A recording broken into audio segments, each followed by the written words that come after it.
Well, hello, everyone, and thank you for joining us today for our webinar on hospital financial ethics. We're going to get started now, and here's Al Lewis. Thank you very much, Mark. And first thing I'm going to do is introduce the patients and the panelists and the patient and the advocate. And we're going to talk about not some theoretical level of this stuff, but an actual person with an actual bill. And then we've got this incredible panel to discuss it. I'm humbled by who we have on this webinar, and those of you who know me know I don't get humbled easily. So, Marcia, why don't we start with you? Would you just describe yourself briefly? Hi, everyone. Thank you so much. It's an honor for me to be here. My name is Marshall Allan. I'm a journalist at ProPublica. I've been investigating the healthcare business for the last 15 years, always from the point of view of the patient. And I'm author of an upcoming book called Never Pay the First Bill and Other Ways to Fight the Healthcare System and Win. I'll drop a link to it in the notes. It's available for pre-order now. You can also sign up on my website if you're interested in getting my newsletter at marshallallan.com. I'll put that link in there too. But it's great to be here with you. Thank you, Marshall. And also we will have a webinar in June where Marshall will talk about his book. And that brings us to Marty. Great, good to see everybody. Thanks for having me. I'm a physician at Johns Hopkins and a health services researcher. I've been interested in studying the business of medicine. I've enjoyed working with Leah Binder and Marshall Allan in the past, and good to see you again, Al. So thanks for having me. Well, we're always great to have you, and I understand there's some news about your book.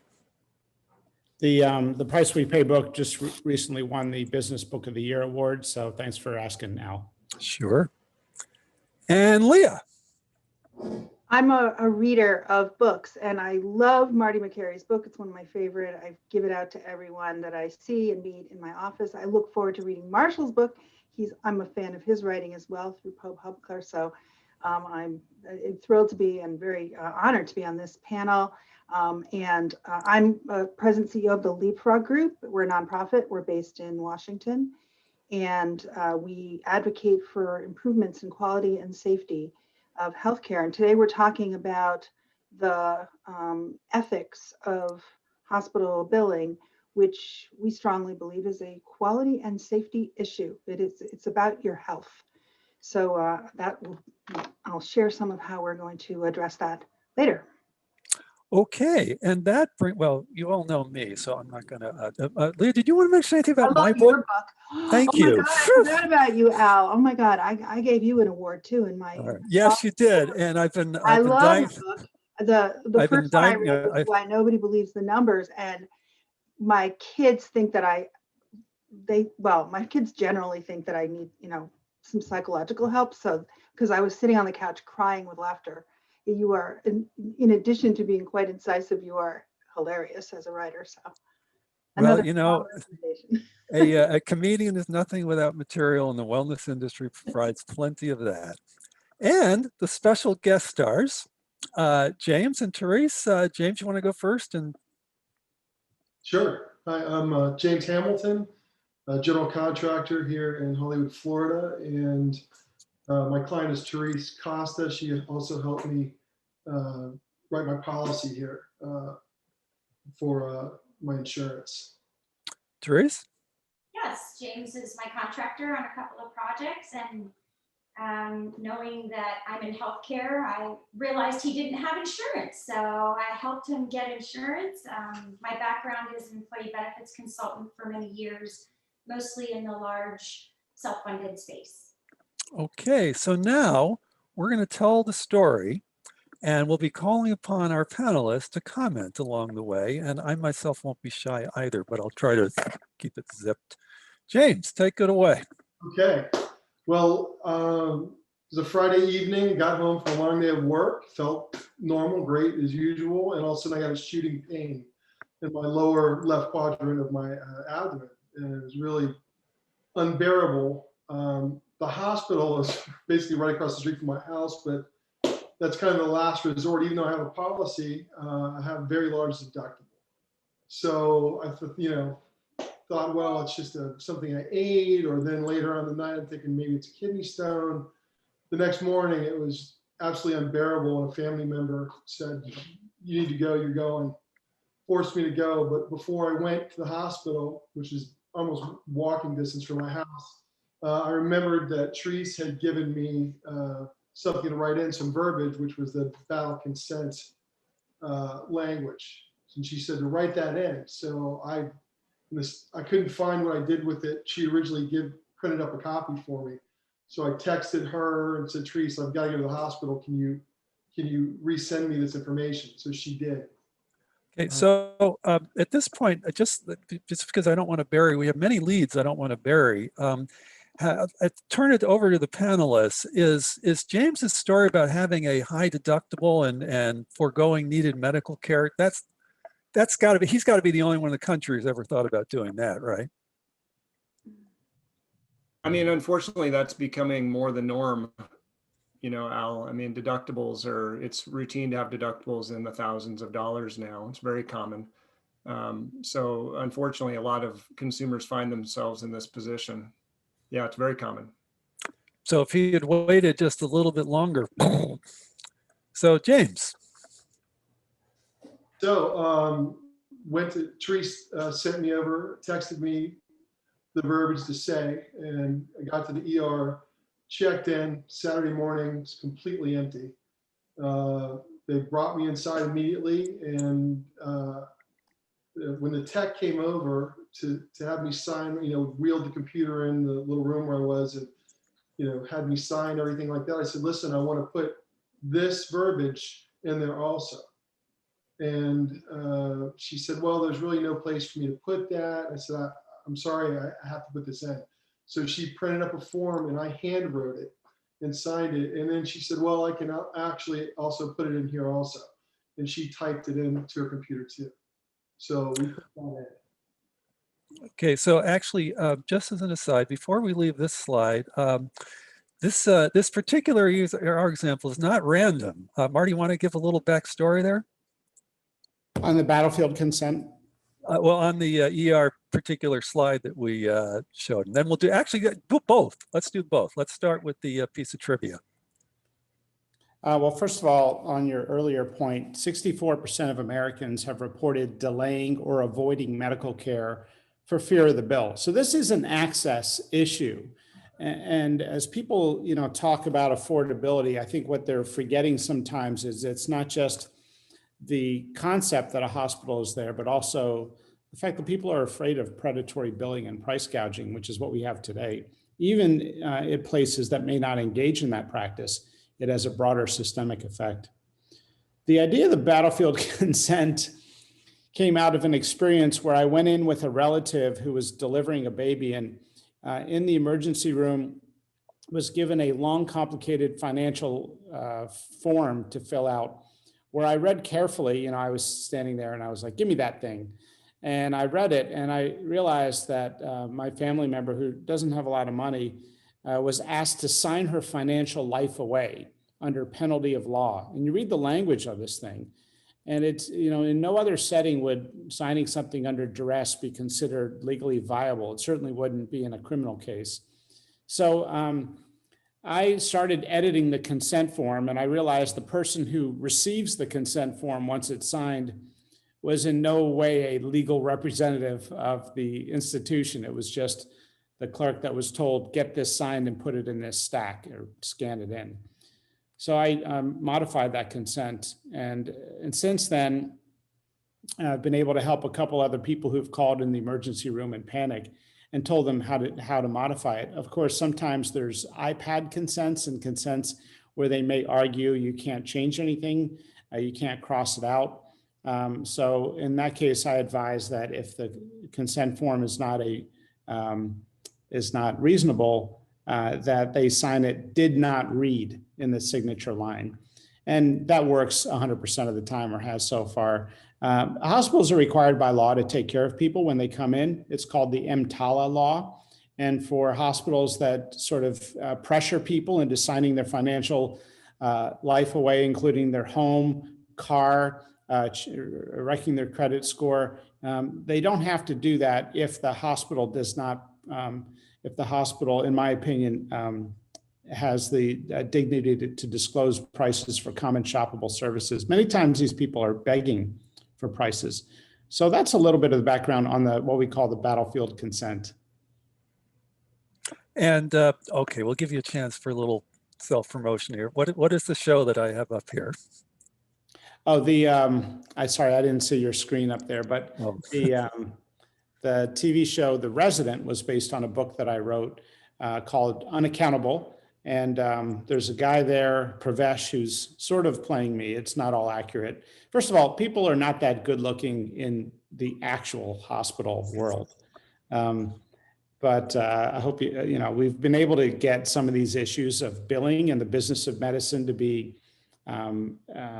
sort of in the public domain and the conversation. So people are aware of some of the stuff that happens through the TV show. So for that, it's been good for public awareness. Yes, the first 2 seasons in particular were largely disproportionately about abuses in the healthcare system. That's what made the show so interesting. Just before we go on from the battlefield consent, actually, this is what I meant by the transition to the battlefield consent. So, James, you want to start? Show you what you take it from here. Yeah. Oh, I know. I'm sorry. There's something I knew I meant to say something. I forgot what it was. If you have questions, a bunch came in before the webinar that are on my iPhone, which is why I keep looking at my iPhone, not because I'm bored or anything. But if you have questions, put them in the Q&A, and that way we'll either get to them with the panel or get to them later. If you put things in the chat box, we'd love to hear what you have to say, but it's lost forever after the webinar is over. James? Okay, well, with your previous slide also, I just want to say I was there in the ER about 4.5 hours total. Never saw a doctor. There's a PA that I saw. He was very knowledgeable, good, but I saw him twice. And initially he said, well, you probably have kidney stones. And I was like, well, shouldn't that be in the back? I said, well, it can be in the front sometimes. But anyway, he said, you'll do a CAT scan, did a CAT scan. And as soon as they did that, then they told, which took a whole 2 minutes, said that I had complicated diverticulitis. And I actually had a perforation in my intestine because they could see an air bubble. So they wanted me to stay in the hospital for 3 days. And I was like, no way, I can't. Scared of thinking what else I had to pay, if I did that. And basically said, well, stay at least, take 2 bags of IV with antibiotics, so get in your system quicker. So that was pretty much the whole afternoon, was just, waiting for the 2 bags of antibiotic IVs to get in my system. So that was it in a nutshell. And then when we got the bill, it was quite a shock, needless to say. Insurance covered very little, and they're still getting things daily, pretty much. No itemization. So, so this was the bill. This isn't like the first page of the bill, right? Right. There was no breakdown whatsoever. Just this big number. Bam, this is what you owe. And that physician that you didn't see? Yes. Did not see this physician who was, I guess, out of network, but said she'd give me the in-network discount of $200 off there. So never saw that person, the attending. It was a woman, we determined. Right. We never even saw. Yeah, the PA was a gentleman, so never saw this person. So I would ask the panelists, is that even legal? I mean, I don't know if it is or it isn't, to charge. So, Al, this problem of phantom charges and upcoding is a routine thing that happens in hospitals. And this is why, patients need to make sure they get an itemized medical bill with the billing codes attached so that they can look up what the codes actually describe in terms of the charges. And it's really easy to Google this stuff and look them up and see if those charges actually describe what actually happened. And the problem is your insurance company is not really incentivized to police this stuff very closely. They auto adjudicate probably 95% or more of the claims. So they're just being processed by a computer, being spun through the system and spit out in your EOB and your claims form. And nobody's really paying attention to whether the services actually happened or not. Even the fraud departments in insurance companies, I mean, I've talked to more than a dozen of these fraud investigators and done a lot of stories about it. they'll tell you that they can catch this stuff, but then the insurance company does not want to actually prosecute it because they want to keep the hospital and their doctors in their networks. So this type of stuff slips through the system all the time. So, Leah, you've been shockingly and uncharacteristically quiet. Anything you'd like to add? I'm shocked. I'm uncharacteristically shocked. It's just a shocking bill. I think it's, I think it just shows such disdain for patients. I mean, especially the hospital bill itself. Just here's a bill for $10,000. No, not even bothering to attempt to tell you what it's for. That's disdain. And that's harmful to us. I mean, disdain is one of the worst feelings. It's one of the worst things you can do to another human being is just say, we don't care about you. And that's the last thing a hospital should be conveying to its patients. It's a classic line in Casablanca where Peter Lorre says, "You despise me, don't you, Rick?" And Rick Blaine replies, "Well, if I gave you any thought, I probably would." So, I feel like it's an entitlement. You know, I feel like there's this entitlement, this sense that you showed up, nobody monitors or restricts how much we charge or how much we demand for payment. You're obviously under the gun. I mean, poor James is in horrible pain when he goes to the hospital, so he's desperate for care. So you're in a really vulnerable position to be easily exploited. And they take advantage of that. And I think what's the problem is that employers and individuals have not been pushing back. We have not been demanding accountability in this area. And I think now that's beginning to happen. We're seeing that more and more. In fact, that's why we're having this webinar today. And so as people get more educated about this, we're going to see a lot more consumers and employers digging into the details, pushing back, asking more questions. And I think that we can push back and turn this around. But I think we haven't really been doing that. And so they feel entitled. so Marsha, I'd like to ask the other. So employers have been very concerned about price transparency. That has been a major issue for employers. And partly employers pay a lot of these bills. I mean, I know, unfortunately for James, you are the employer. I think you're our small business, but for self-insured employers, they will pay many of these bills directly because they won't let their employees shoulder this. But I mean, it's a huge concern, and that's why they've put a lot of effort into some lobbying on the Hill and things like that to try and change it. It's a big concern. So let me pick up on a point that Marshall raised and ask the other two panelists. Are the insurers generally more concerned with their networks than their patients, or vice versa, or is it in between?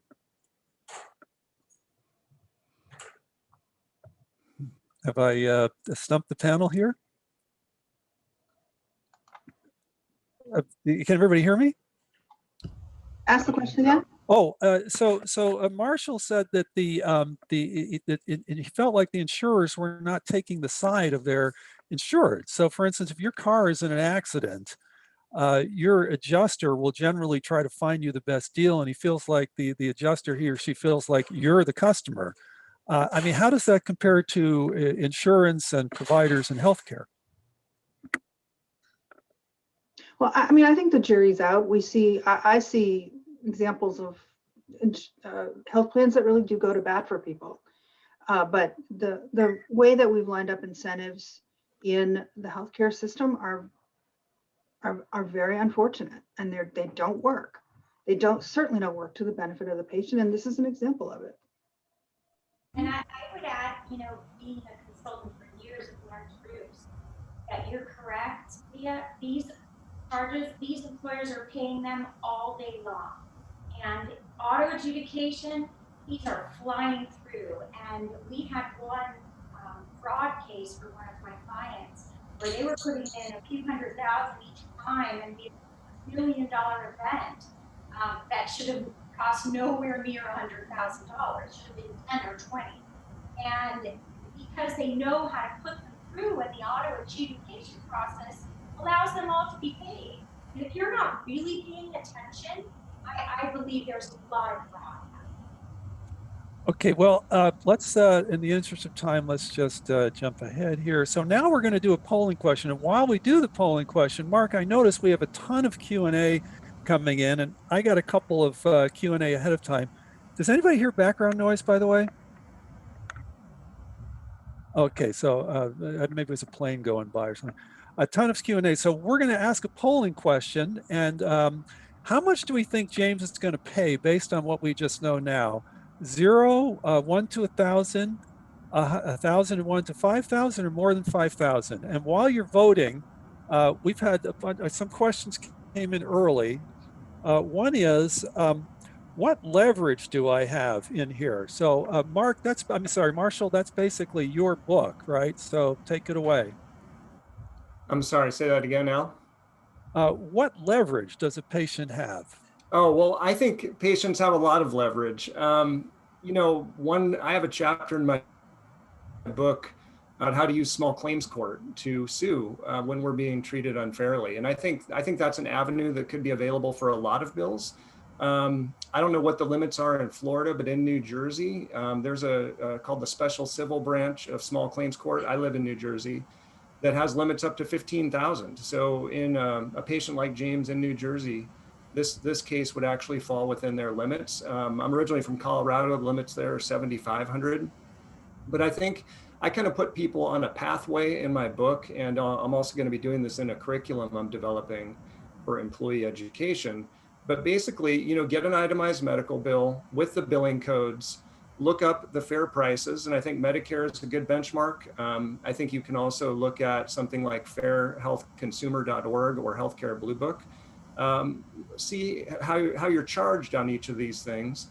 And if they are taking advantage of you and won't play nice and be fair with you, then you can write a letter threatening to sue them in small claims court. And if they don't respond to that letter, then file a case and name the CEO of the hospital, name the CFO of the hospital.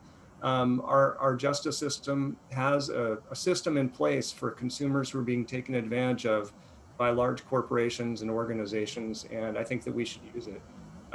If cases are really high dollar, I think then you need to bring in a patient advocate or someone like that. But I think for these one-off, relatively lower dollar levels, I think this is an effective way to handle it. And I've talked to lots of patient advocates who are doing it and finding success. Okay, thank you. Mark, do we have an answer on the poll? Okay, so the consensus right now is 1,000, 5,000 with a large minority of over 5,000. So we're going to ask this question again, and let's keep going. So then what did you do, James? And I got another thing coming in on you. Do you mind if I ask James a quick question? Did they ever ask you if you're interested in any of their programs to help people pay bills? Well, in the bills that they repetitively sent out to my house, on that form, it said that, they have like some sort of financing program to pay it if I can't give them a lump sum, basically. Financing, but they didn't say they have to help you pay the bills if you can't afford it at all, right? Not that, it does, whether you can afford it or not, I'm just asking if they even informed you that they have programs to help reduce your bill. I didn't see that. It looked like it was a financing thing, a payment. That's another level of lack of ethics on this, because hospitals all have programs that they should be informing you of in case you want to apply for it. I love how medical debt is a solution to the high cost problem. Right. The industry loves to tell people, oh, don't worry, we have a payment plan for you. And that's why, 1 in 6 Americans right now has medical debt in collections. In fact, when I was writing my book, I have a whole chapter on what to do if you're being hounded by debt collectors, because you can't write a consumer guide for Americans dealing with healthcare without addressing the problem of medical debt. And I know Marty has dug into this a lot about the way hospitals are suing patients. So this is no small issue for a person like James who's caught in this situation. So James, how did you get this itemized bill? So I called and requested 2 different occasions. It took close to 2 months to get it. The first time, speaking with their customer service, which I don't know, I think they're in Atlanta or something like that, said they'd send it to me, never did. Time went by, waited. Then I called again. And then finally, I guess it was, close to 2 months, they gave us this breakdown. But when James brought the bill over, I looked at it and I said, well, this can't be the bill. It just says $12,000. You owe 10,000. We need an itemized bill. Right. And it took 2 months, James? to Yeah, get an roughly 2 itemized months bill. to get this, which it doesn't list, obviously, you can see in the UCRs, it just gives their pricing. So this is what you would pay if you did not write down and have them type down this consent. I consent to appropriate treatment. This is Marty's battlefield consent. And what we did at Quizify, we just actually, instead of saying did not read, we actually tell them exactly what they are paying. And to Marty's point earlier, they still have to treat you. Okay, they can't say we don't agree, get lost. They can say we don't agree, we'll treat you anyway and work it out later. But in this case, if you write this down and they treat you and they haven't objected, this is exactly what we think happened, except that as we'll see, it took a long time to figure out whether in fact this thing had gone through.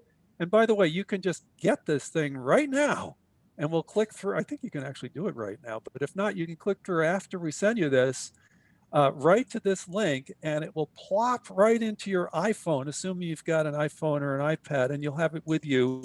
So you don't have to do what James did and just remember who Therese is and ask Therese what the language is on a text message. So James, let's get to your other paperwork now. Tell us what this is. Well, I also requested all of the consent forms that I signed that day because I knew I hand wrote the ballot consent verbiage on there. And I also had her type it into the computer when they were logging me in there in the ER. And they sent the first time documents with my signature without what I wrote down on there. Received a acknowledgement of receipt of a privacy notice and some other really generic hospital forms, but nothing including the language. So we made more phone calls. And Right. And then we eventually, Therese found a contact within the hospital system, VP of, I believe is their finance department, and sent an email saying, there was verbiage put in and I've requested this multiple times, which I, haven't gotten these generic forms just showing my signature. So I need everything that was signed that day. So I emailed this person, and it's funny, within like 20 minutes, I had a phone call, which I didn't recognize the phone call. I was at work. I didn't answer it, let it go to voicemail. And it was the VP herself calling me, saying, she had some questions in order to, send me what I needed, that kind of thing.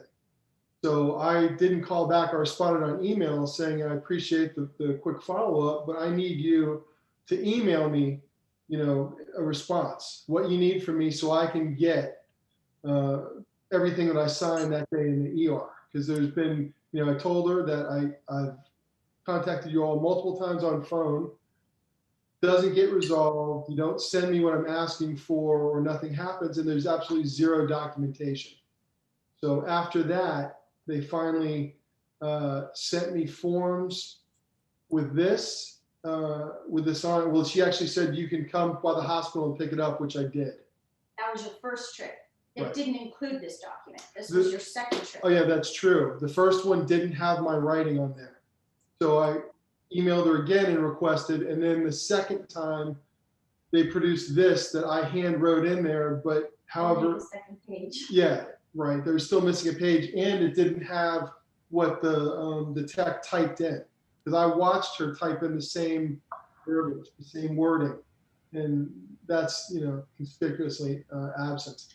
So I might just add one thing here, which is many people on this webinar listening are employers whose employees do not have a high deductible plan. And they're thinking, well, this only applies to people who do.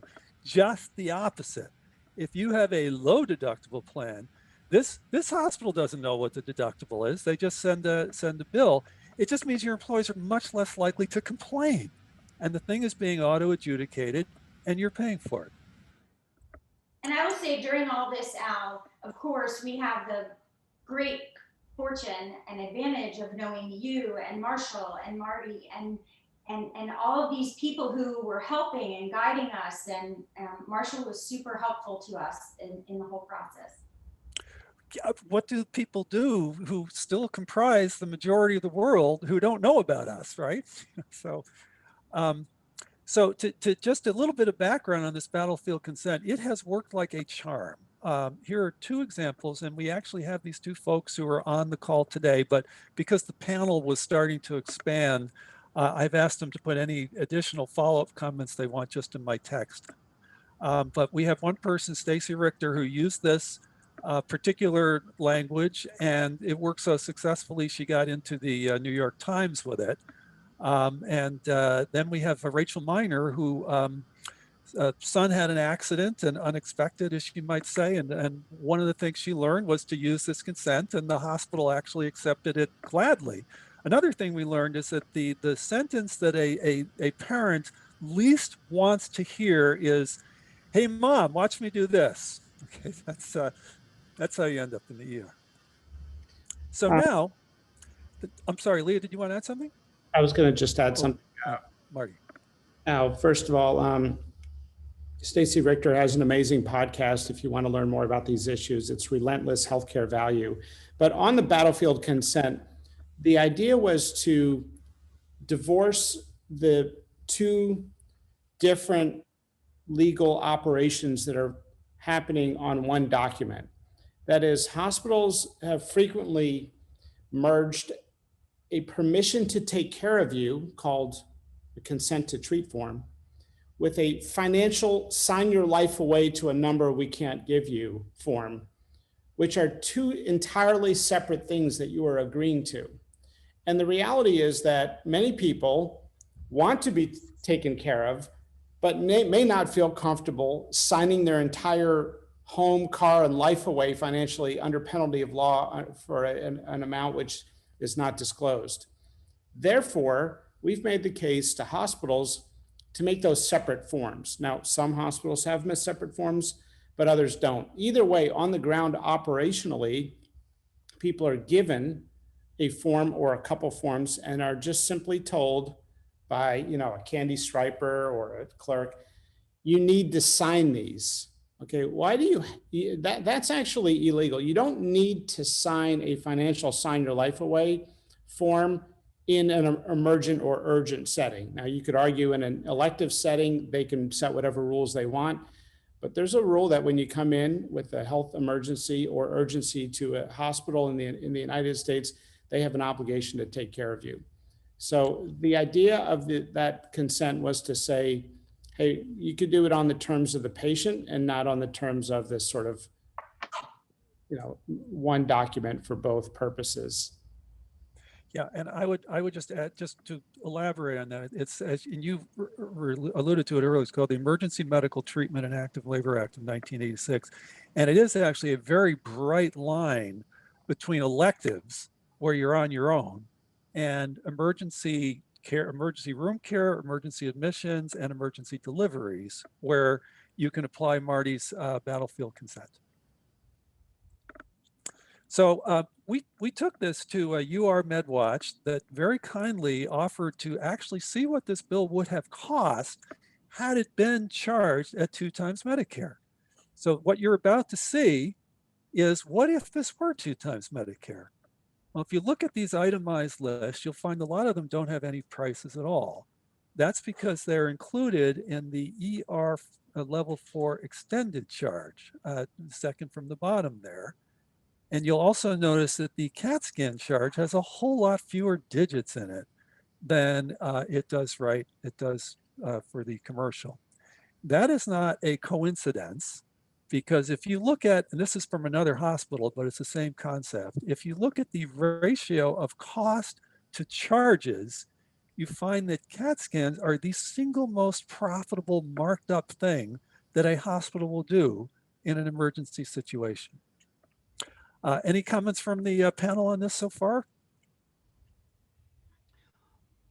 I will say, in general, employers are charged a significant amount more. There was a study done by Rand that found that on average, employers are charged 2.5 to 3 times what Medicare will charge. So there's no, even having some leverage in the marketplace doesn't protect you from this price gap. A lot of studies have also shown, Al, that hospital imaging services are way more expensive than the imaging services at independent imaging centers. And so especially when you're there in the emergency room, I mean, you're really captive to those high hospital imaging costs. I'm putting a link in the chat about where people can go to look up Medicare cost estimates for outpatient procedures, because it's great that you have this company help in this case, but an individual consumer wouldn't have access to that. But we can look up Medicare prices for a lot of procedures and at least get estimates. So then we can use that as a benchmark as individual consumers. And that's something that I'm urging more people to do. I think Medicare is a great benchmark to have an idea of whether we're getting taken advantage of. It is such a good benchmark that in the surprise bill legislation, which starts January 1, 2022, it specifically says that when you go to arbitration, you cannot point to Medicare's prices as part of that arbitration. That was something that the hospitals paid a lot of money for. Now, James, you mentioned this hospital was in network. Panelists, is this legislation going to affect hospitals who are in network that starts where you can't do surprise bills in 2022?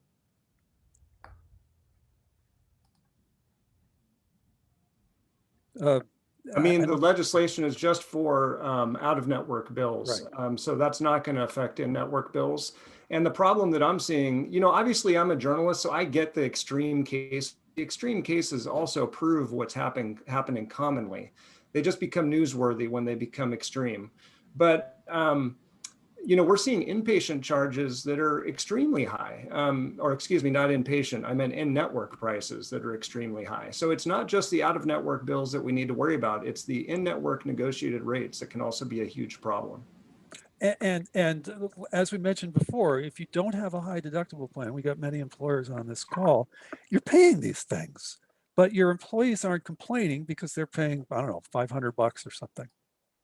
And I think there's an assumption that if an insurance company is paying, or a health plan is paying, or a TPA is paying, then at least it's a reasonable price because they are aligned and incentivized and have negotiated a reasonable price. And that's true sometimes, but sometimes it's not. And I think one of the most vivid examples of when it's not is a story that Marshall Allan wrote in ProPublica a few years ago of someone who actually is an insurance actuary. So he was deep in this business, and he happened to need a hip replacement. And his insurance company paid $80,000 for the service that otherwise has a fair market value of somewhere between $15,000 and $21,000 or so. And so just remember that just because it's negotiated by an insurance company doesn't mean it's a good price. Whoever negotiated that $80,000 hip replacement is not the negotiator that I would want working for me. If I'm ever taken hostage by the American Hospital Association lobbyists or some other group that wants me, do not have that individual negotiate my release, because they are a bad negotiator. Yeah, what they do is it's like horse trading, Al. I mean, they'll do like, we'll give you this rate for imaging, but you give us that rate for orthopedic services. And so you might get a better deal on one thing, but then you get totally screwed on the other thing. And so a consumer going in for one service might get a better in-network rate.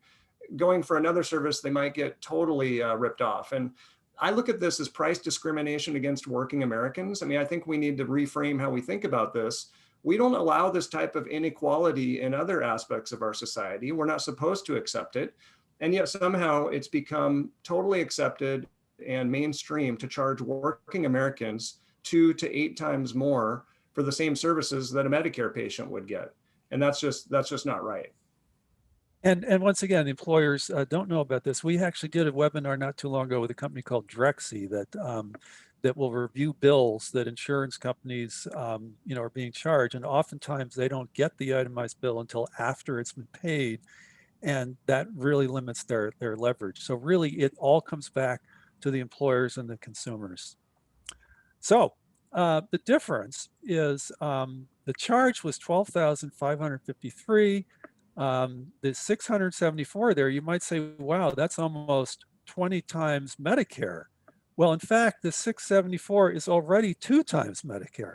So this hospital was charging much more than 30 times Medicare for this service. Now, James, why don't you tell us what's happened since then? Well, just the recurring letters about, I can, they're going to, pull a judge, take me to court, lawsuit, the whole nine thing. If I don't pay it in full, immediately they give me a deadline to do that also. So they would, you've heard from an attorney that they might argue that in fact insurance is already paid. So you are bound by the insurance contract. Did you hear that? We were told that the hospital is likely to dig in and push back and say, you are under contract with your carrier. So you have a relationship with them. You're bound by whatever their negotiated rates are. They felt that the hospital would stand by that. Well, what I would tell you as an actual attorney, although not a very good one, except in very specific categories like this, is that federal law trumps contract. If the two are in conflict, federal law wins. So for instance, if I made a contract with you, Leah, to sell you cocaine, and it said this contract is binding, and the federal government finds out about it, they tear up they do a lot more than tear up the contract, but the contract is no good. So one of the things that we've suggested is, in fact, you counterclaim to the hospital and say, okay, you've already collected several times Medicare from the insurance company.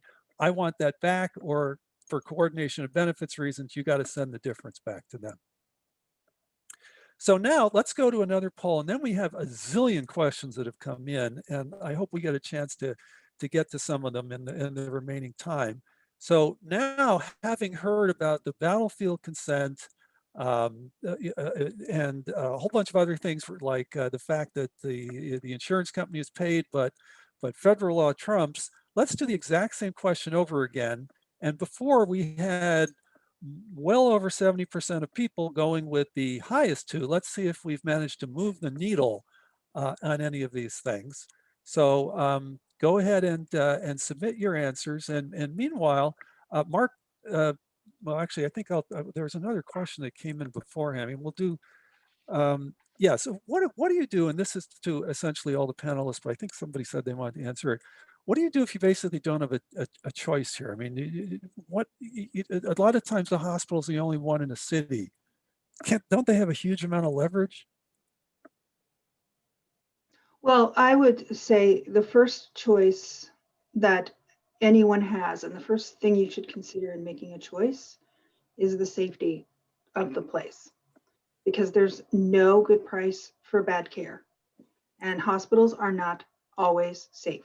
Many will, if you go to a hospital that's rated as unsafe by us, Leapfrog, that gets a D or an F, you're twice as likely to die of a preventable error accident than if you go to an A hospital that we rate it A for safety, because there's 500, as Marty has shown with his own research, and others have shown, it's about 500 people a day die of preventable errors and accidents in hospitals.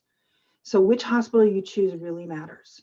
And there's no, again, you can get a great price, maybe, but getting the great surgeon and then having somebody make a mistake with your meds or something like that after you get out of your surgery, it's not going to be worth it. The disability and unfortunately death sometimes is horrendous. So it is very important to start there. But then you do have choices as well. So, but we have to do a lot more to protect consumers and protect patients in this. And the reason we first thing you should look at. And the reason we specifically invited you onto this webinar is I understand that you're expanding your next survey. You've been working with Marty and expanding your next survey to include financial harms and financial ethics. Do you want to expand on that a little bit? Yeah, and as I said earlier, we believe strongly that a hospital that doesn't take an ethical approach to its billing practices is not safe or high quality for patients. That is a major lapse in quality. A hospital that does not consider their patients as the first priority for them will be willing to practice their billing ethics in a way that is unacceptable. And we say ethics, hospitals can bill, they should get paid for what they do. So we're not against payment per se, but we are against unethical practices that disregard patients or treat them in cruel ways or unfair ways that no other industry would ever practice. No other industry says, sign off here, we're not going to tell you how much it's going to be, and then we'll send you a bill and send you to the court to collect it, no matter what it is. And that's just not done. And you don't buy a car that way. Imagine going to a used car dealer and saying, yeah, I'll take that one. Okay, how much is it? You'll get the bill later. Just sign here that you'll pay whatever it is. Who would do that? We'd never do that. But that's how, unfortunately, that's the ethical standards that many, not all, but many hospitals are run by. We believe that that demonstrates a disdain for the patient that is very dangerous to their health. So we put on the survey some questions, thanks working closely with Marty Makary and his team at Johns Hopkins Medicine to come up with some specific questions that get at some of the practices that we've heard today. So in fact, James's story, very sadly, it really does cover the gamut of what we've covered in ours. If you just go to the last slide, just for a second, Al, 34. So we ask, first of all, the next one. Nope, keep going. There. So this one? Yeah. So this is what we ask on the survey for 2021, which launches April 1st, which we ask, do you practice price transparency? Do you give people the cash, the amount that they're going to need to pay for so-called common shoppable services? So we didn't see any kind of price transparency in this situation with James.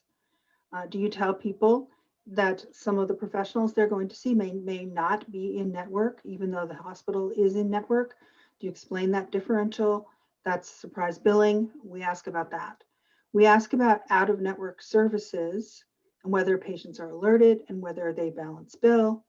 And then finally, we ask about generally billing practices. Do you get itemized bills, which we just saw with James, that how he had to fight just to get an itemized bill, which in the end wasn't all that transparent to begin with because it's hard to read.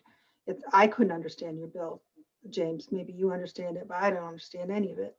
And I've been in healthcare a long time. So, and do you provide options to the patient and explain what could be written off, what could be reduced in a bill, depending on the level of care that provided. So there's lots of options that hospitals have to reduce the amount of the bill, and they should have told them. And James, you did not get that courtesy either.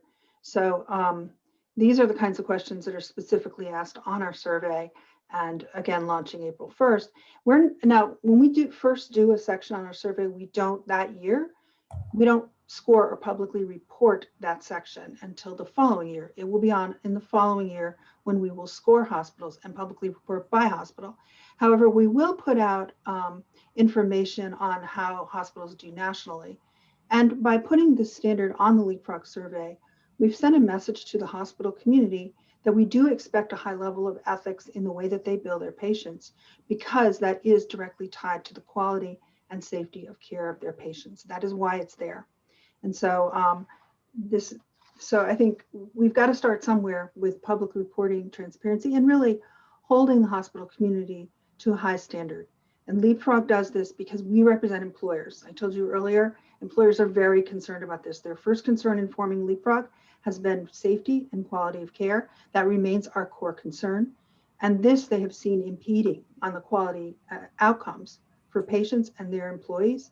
And they want this practice to stop, these unethical practices. Not to say hospitals shouldn't get paid, but they should practice ethics in the way that they collect their payments.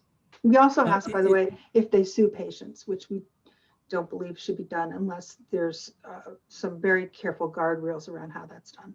Well, Marty has quite a bit in his books about that, and I'll ask you to comment on that in 1 second, Marty. But first, I might even suggest a fifth one of these based on this conversation today, which is, are there circumstances in which physicians bill for patients they did not see, not including radiologists and pathologists? I didn't know that was a thing until, I knew everything was a thing except that until today. So Marty, do you want to take it from here? It's definitely a thing, but I will say most doctors do the right thing or always try to, right? These are sort of, you're dealing with a profession where burnout is at record high levels, reimbursements have been declining year to year, overhead is going up, regulatory requirements. And so for practicing physicians, sometimes it's seen as, I'm okay overcharging or charging for something where I wasn't present, but I trust my resident did well, because I've been shorted on so many other different payments over the years by the same insurance company. I think most doctors do the right thing. Even hospital administrators, I have a lot of relationships with many of them across the country. These are not diabolical people, right? These are people who are working in a broken system that they inherited. Well, they didn't design it, they inherited this system. And I think what you see in certain industries is that it's a total mess on the ground for the end user, because nobody's really aligned to fix these problems, right? Whose job is it? Who is on, in a hospital leadership going to say, hey, some of these, this sort of charging a high amount so that we can apply a discount, it's not really a fair way of doing it.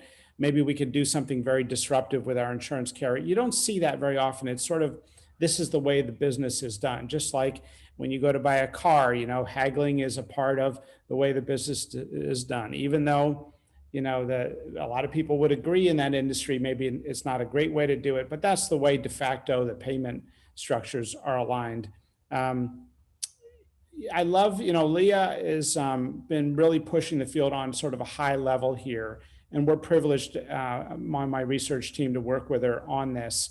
And Johns Hopkins has been very supportive of my work in this. Marshall Allan, who's well aware of these issues, I really admire him for sort of taking the task of educating people on the ground. And ultimately, that's the best deterrent against price gouging and predatory billing, is an informed consumer. And so, James, thank you for sharing your story, and Teresa here. Allan, yeah, you were going to ask me about something, Al. I'm sorry.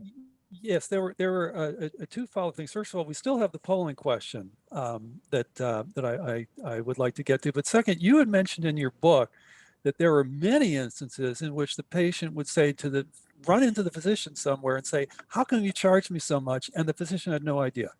Well, physicians are complicit in this problem. And we have been focused on clinical bedside medicine, but we've got to now take a stance on this issue. These are our services, and we've lost complete control of how they're billed, and we've got to claim it back. If doctors were outraged about this, I think you'd see a bigger change. I see doctors across the country in academics and research say, this is really important work, but they're afraid to speak up. They're trying to get promoted in their own system. And I think it takes a certain level of maturity in research when you realize, hey, we don't just need to write papers so we internally discuss them among ourselves. We need to change this broken system. I'm a cancer surgeon. I break bad news to people, and I'm constantly reminded that life is short. And so you've got to speak up on this entire broken system. So my hope is that we're going to engage more doctors on this topic. I will tell you, when we talk to hospitals, many times the individuals are totally on board and they agree. It's just the system that, this monster we've created that has a life of their own. I don't know if you saw this morning in the Wall Street Journal, after we got the very important price transparency executive order signed and it became the rule, it was bipartisan, it was a great achievement, it helped move the ball forward much more than that surprise billing legislation, which is a lot of hot air.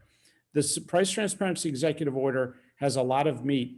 And this morning, a story comes out in the Wall Street Journal that hospitals have been gaming their search engine optimization to make it hard for people to search on Google and find their prices.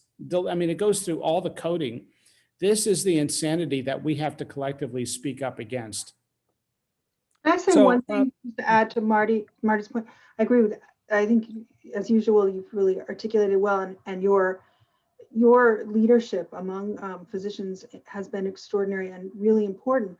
I would edit one thing you said. You said for physicians to bear in mind, these are your services. I would say these are your patients. And we have to stand up for the patients. The fact that they are being treated this way is a sign of a dismissal of patients. And that is dangerous to all of us and to our country. So we have to put the patients at the center. We've got to change how the overall system works in order to make that happen. And that will help physicians as well. So we have a zillion people on this webinar. As a result, we got a zillion things on Q&A, and we're only going to get to one or two of them. But first, Mark, let's see what the survey said at the end. So now a humongous number of people, having seen the webinar, have moved their votes from 1,000 and greater down to less than 1,000. So I think I think we've taught some folks up. You folks have taught some folks. And Mark, we have like 2 minutes left. First of all, let me introduce my colleague. You might have heard him at the beginning, Mark Delicave. He makes the trains run on time at Quizify. I'm just the wild and crazy quizmeister in chief. Mark, can you just pick one or two questions maybe we can get to before the hour turns in a couple of minutes? Sure.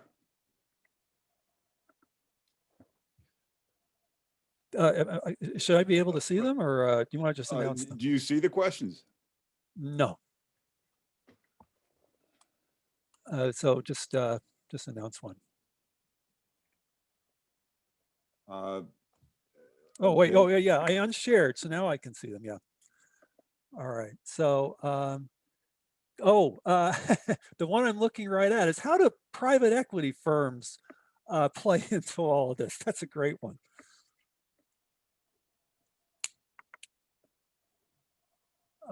If nobody wants to take that, I'll take that, because as coincidence would have it, I inadvertently invested in a private equity firm, and I'm reading about these companies, US Acute Care, US Radiology Services. This is before I got involved in this stuff. I say, wow, these guys are doing well.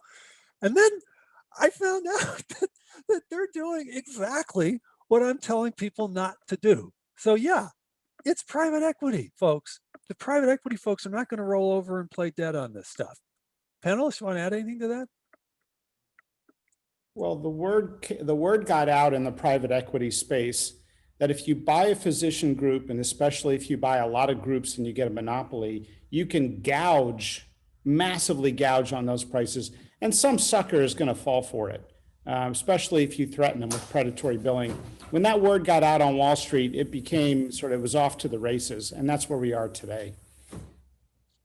Yeah, the PE firms, they, it's spy versus spy, like in those old Mad Magazine things, but the PR firms are winning. I'm afraid we may not be able to get to any more of these, just because it's just about to turn to 2 o'clock, and I want to get the panelists just get in 1 30 or 40 second closing remark each. I'll go first, Al. The healthcare stakeholders have had plenty of time to figure this out for patients. The employers, with all due respect to what the Leapfrog Group is doing and what some more progressively minded employers are doing, have been part of the problem generally. They've been too passive. And so it's unfortunately been left to consumers like James to fend for themselves, and mostly they're getting consumed. And so we all need to push back. And so we need to be equipped and inspired to push back as employees and employers. And that's the purpose of the book that I wrote. Marty, Leah? If you ever hear that a private equity group said, we're very concerned about the quality and safety issues with this practice, and therefore we're going to take action, please let me know. That's something we would call a case report in medicine. Leah? Don't forget, there's no good price for bad care. Don't get so caught up in this that you forget that, because as I said, hospitals can be unsafe and they can be excellent, and you want to go to the excellent ones and you want to get the right physician. So always look at that. That is what is most important. Your health. If you don't have your health, you don't have anything, as everyone's grandmother once said. So And their grandmothers were right. Please keep a focus on that. And then let's get this right, because this lack of ethics in billing is just a black mark for all of us. Teresa and James, thank you so much for being with us and being Al, willing what's to be the the final guinea pigs. price? You're teasing us here. What's the final price? The final price. Oh, You're well, we don't teasing know. us. We don't know. We don't know. We'll Moreover, send everybody, we'll tell keep us. everybody up to date. Yeah, give us the update. What's the latest? The latest is we sent a check that says paid for a full and final payment, and we're waiting to see if that gets accepted. And if we've created this accord and satisfaction sort of defense. So we How, will- how much was the check? 674.30. exactly what MedWatch Right. said to pay. So Very interesting. So we will keep you posted. We'll let you know what happens. And this panel, we cannot thank you enough. We are big fans. You guys are truly dedicated to you. changing this path we're on. And thank you so much.